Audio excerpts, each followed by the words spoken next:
everyone, this is ChakaWhat here, and today I'm going to be presenting to you my top 10 gruesome Elder Scrolls stories.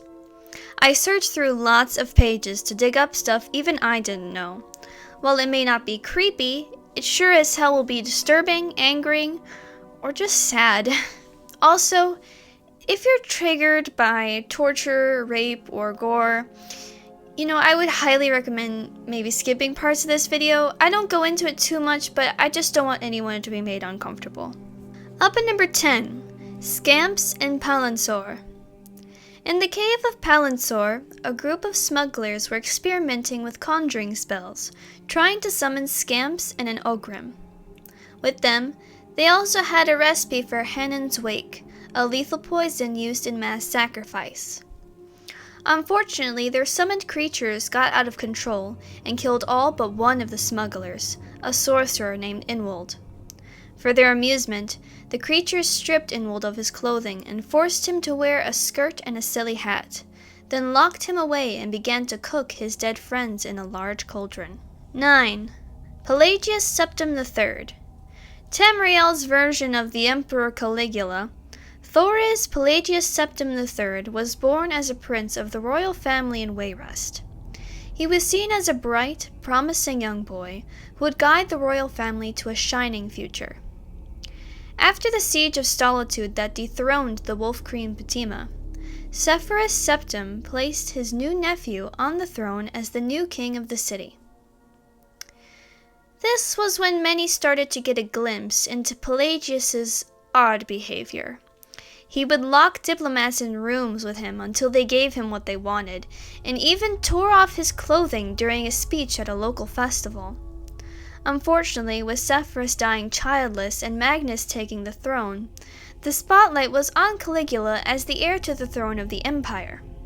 Pelagius was wed to Cataria Rothim, a talented diplomat who would very much be capable of hiding Pelagius's madness. When Magnus died, Pelagius finally took the throne. Obsessed with cleanliness, he would torture the servants by making them clean the white gold tower every morning. Once, unhappy that they were finished, he defecated on the floor.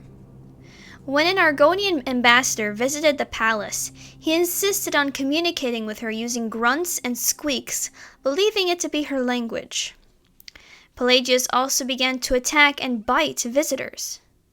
All of it became too much, so he was sent away to a private asylum on the Isle of Betny where he died in his cell. The stones that built his prison were then transported to the Shivering Isles to create the Howling Haws. 8. Clavicus Vile and Esmar Sol. Esmar Sol was catapulted into the plains of oblivion after attempting to save his wife from Wuhan's ingenium. Sol was trapped in Clavicus Vile's realm, who took pleasure in torturing the Dunmer. Eventually, Sol was able to escape into Azura's realm. She decided she wanted to keep Sol, so he was forced to escape from her as well. He was finally able to return to Mundus. Azura sent Sol visions that led him to the company of Prince Atropus Mede. His quest with Atropus led Sol back to Vile, who again took glee in humiliating and torturing the Dunmer. In exchange for his help, Vile wanted Sol's soul. Say that 10 times fast. Atropus refused. When the two finally made it to the city of Umbriel, Vile possessed Atropus's body, and then used the sword Umbra to stab Sol. Sol's last act was to free Atropus. The deafening laughter of Clavicus Vile was the last thing Sol heard before his eternity melted together with Umbra's. 7. The Deep Ones of Hackdirt.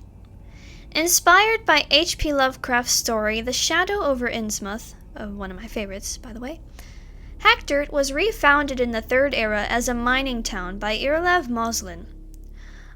Under the town, the settlers discovered a system of natural caves and became overcome by the presence of the Deep Ones, Daedra-adjacent things that lived far underground. In awe, the villagers began to worship the Deep Ones, and Moslin authored the Bible of the Deep Ones. Some of them even moved underground to be closer to these things, and over time the villagers' eyes grew larger and they became cursed with insanity.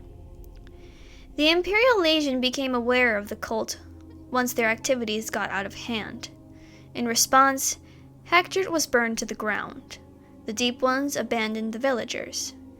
Desperate, the villagers began to rebuild the town and planned human sacrifices to bring the Deep Ones back.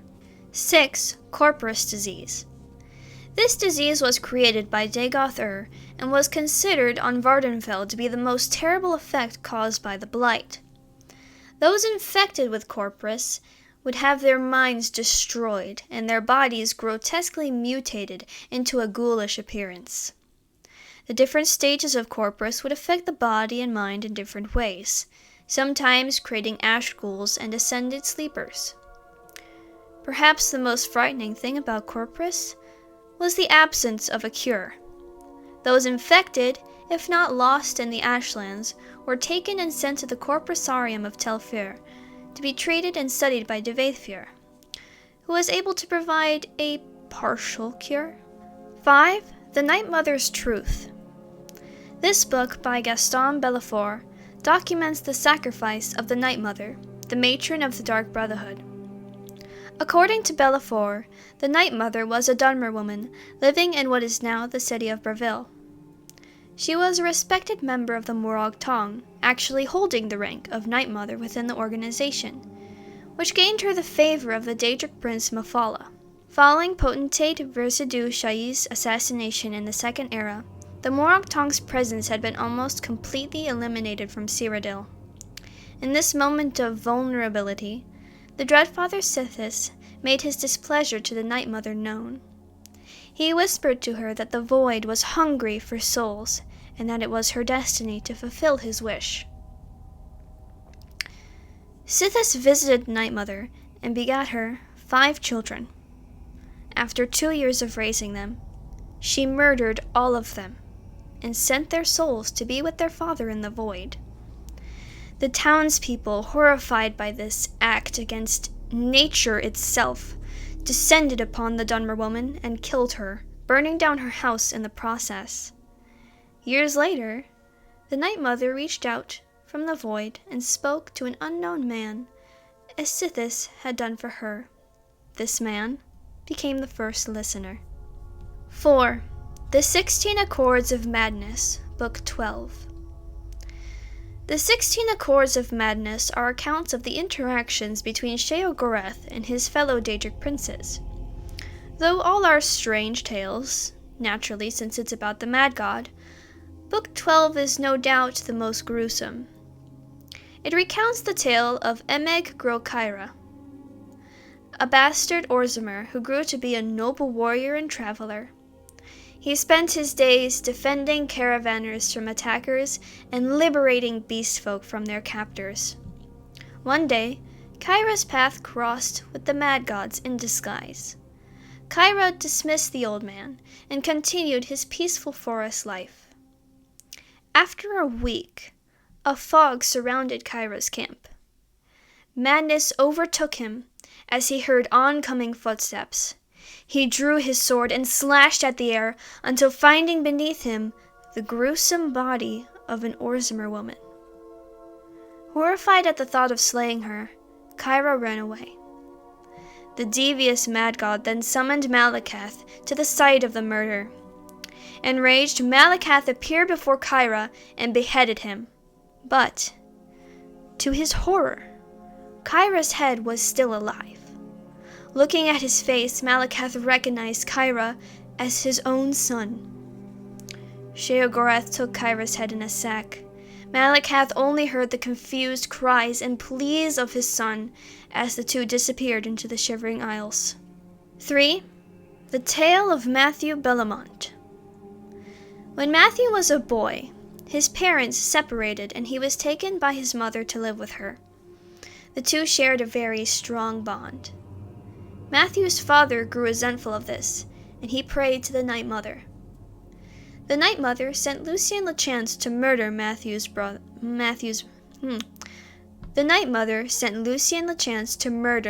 mother. When the assassin broke in, Matthew hid under the bed and watched in horror as his mother was beheaded. Filled with insanity and a need for revenge, Matthew murdered his father. This earned him an invitation into the Dark Brotherhood. Matthew kept his mother's head with him to speak with, and also began a journal documenting his life in the Brotherhood. Matthew's home in the Anvil Lighthouse festered with rotting corpses and vicious dogs. His journal also detailed the true lengths of his madness and deep depression, being littered with fantasies of murder and suicide. In a sick twist of fate in an already sick tale, Matthew fell smitten with a fellow member of the Dark Brotherhood named Maria.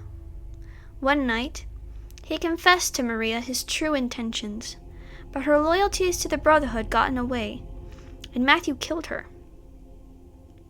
This was the final break that caused Matthew to murder many of his brothers and sisters until finally killing a speaker named Blanchard. This alerted the Black Hand that a traitor was within the Brotherhood. Matthew was able to shift the blame onto Lucien LeChance, who was then brutally tortured and killed, finally giving Matthew his revenge. 2. Toying with the Dead. Arundel was an Altmer necromancer living in Dawnstar. He had an unhealthy fascination with the young milkmaids that lived there. But when his experiments were uncovered by the citizens, he made his way to the Nordic ruin of Ingvild. There, he discovered female Draugr and used them for his experiments in reanimating the dead. A young milkmaid was captured by some of his older Draugr servants and taken to him. She accused him of stalking her, but he scoffed, saying that she was not beautiful enough for such attention. Nonetheless, he killed her. He then revived her as a phantasm and entered her, completely violating her spirit. Seeking to feel that sensation again, Arundel sent his servants to gather him more of the Dawnstar milkmaids to murder and make his servants, or as he dubbed them, his playthings. And for number 1 I have chosen, the Turning of LeMay Ball. LeMay Bielfang was a Nedic priestess of Arkay. One day, while in the wilds of Skyrim, Molag Bal appeared before her. He brutally raped her, then shed a single drop of blood on her brow before leaving her for dead and returning to oblivion. A group of nomads found LeMay in a coma. They took her in and tended to her wounds, but to their horror, her injuries began to rapidly heal on their own.